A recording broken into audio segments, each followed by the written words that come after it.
Hello guys, అందరికీ happy Sunday. ఈ రోజు మనం టెంపుల్కి వెళ్ళిపోతున్నాం, అది కూడా మా గురువు గారి టెంపుల్కి అనమాట. అర్థం కాలేదు కదా, వీడియో అండ్ వరకు చూస్తే మీకు అర్థమవుతుంది. ఫస్ట్ అయితే మనం ప్రసాదం కోసం ఆవు పాలు తీసుకొచ్చి నాన్నమ్మకి అయితే ఇచ్చేద్దాం. ఇప్పటి వరకు తెలియదు ఆవు పాలు అంటే ఇలా ఉంటాయని చెప్పేసి. గ్రీన్ కలర్ ప్యాకెట్ అయితే ఆవు పాలు, రెడ్ కలర్ ప్యాకెట్ అయితే గేదె పాలు అనుకునేదాన్ని ఇంతకు ముందు.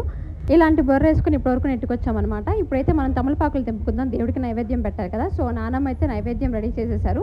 ఈ బాక్స్ వచ్చేసి దేవుడి కోసం, పక్క బాక్స్ ఏమో నా కోసం. సో ఫైనల్గా రీచ్ అయిపోయాము.